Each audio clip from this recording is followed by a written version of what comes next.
இரவு ஜெபம். கர்த்தருக்கு ஸ்தோத்திரம். 1 ராஜாக்கள் 19வது அதிகாரம் 12வது வசனம். அக்னிக்கு பின் அமர்ந்த மெல்லிய சத்தம் உண்டாயிற்று.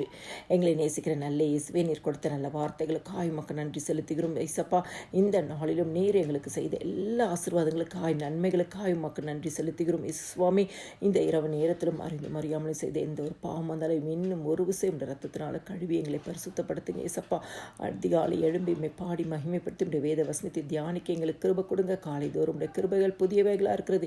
ஜெபிக்கிற ஒவ்வொரு குடும்பங்களும் கிருபையினாலும் நன்மையினாலும் நீங்கள் ஆசீர்வதிங்க. இயேசு சுவாமி, 1 ராஜாக்கள் 19வது அதிகாரில் எலியா என்ற ஒரு மனிதர் தேவ சமூகத்தில் போய், ஆண்டவரே, என் ஆத்துமாவை எடுத்துக்கொள்ளும் என்று சொல்லும் அளவுக்கு மனம் சோர்ந்து போன ஒரு சூழ்நிலையை நம்ம பார்க்கிறோம்.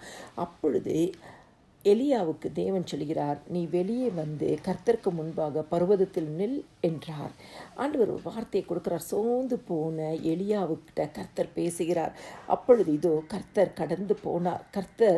கர்த்தருக்கு முன்பாக பர்வதங்களை பிளக்கிறதும் கண்மலைகளை உடைக்கிறதுமான பலத்த பெருங்காட்டு ஒன்றாயிற்று. ஆனாலும் அந்த காற்றிலே கர்த்தர் இருக்கவில்லை. காற்றின் பின் பூமி அதிர்ச்சி உண்டாயிற்று. பூமி அதிர்ச்சியிலும் கர்த்தர் இருக்கவில்லை. பூமி அதிர்ச்சிக்கு பின் அக்னி உண்டாயிற்று. அக்னியிலும் கர்த்தர் இருக்கவில்லை. அக்னிக்கு பின் அமர்ந்த மெல்லிய சத்தம் உண்டாயிற்று.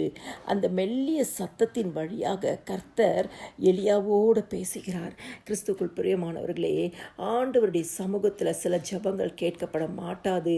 ஏனென்று சொன்னால் தேவ சுத்தம் இல்லை. எலியா, என் ஆத்துமாவை எடுத்துக்கொள்ளும் என்று சொல்லப்பட்ட ஜபம் தேவ சுத்தத்துக்கு புறம்பான காரியம். கர்த்தர் அந்த ஜபத்தை கேட்கவில்லை. அது மாத்திரம் இல்லை, எலியா சோர்ந்து போயிருக்கும்போது இந்த இத்தனை வழிகளில் கர்த்தர் அந்த இடத்துல கடந்து தான் போகிறாரு. ஆனால் கர்த்தர் எலியாவோடு எப்படி பேசினார் என்று சொன்னால் மெல்லிய சத்தத்தில் பேசினாராம். ஏன்னா எலியா மிகவும் சோர்ந்து போன ஒரு சூழ்நிலை. அந்த மெல்லிய சத்தம் எலியாவுக்கு ஆறுதலை கொடுக்கிற சத்தமாக இருந்ததாம், தைரியப்படுத்துகிற சத்தமாக இருந்ததாம், சோர்வை மாற்றுகிற சத்தமாக இருந்ததாம், தெய்வ சுத்தத்தை வெளிப்படுத்துகிற சத்தமாக இருந்ததாம், தெய்வ சுத்தத்தை நிறைவேற்றுகிற சத்தமாக இருந்ததாம். இந்த இரவு நேரத்தில் மிகவும் சோர்ந்து போய், ஆண்டவரே, நான் மிகவும் சோர்ந்து போயிட்டேன்ப்பா, நான் மிகவும் நொந்து போயிருக்கிறேன் ஏசப்பா, நான் மிகவும் ஆண்டவர் இடுக்கத்தின் பாதையில் இருக்கிறேன், நெருக்கத்தின் பாதையில் இருக்கிறேன்னு சொல்லி இந்த இரவு நேரத்தில் இந்த வசனத்தை கேட்கிற உங்களுக்கு கர்த்தர் மெல்லிய சத்தமாகிய அவருடைய வேத வசனத்தின் வழியாக, தரிசனத்தின் வழியாக கர்த்தர் தம்முடைய வார்த்தையை உங்களுக்கு வெளிப்படுத்தி உங்களை தேற்றுவார்.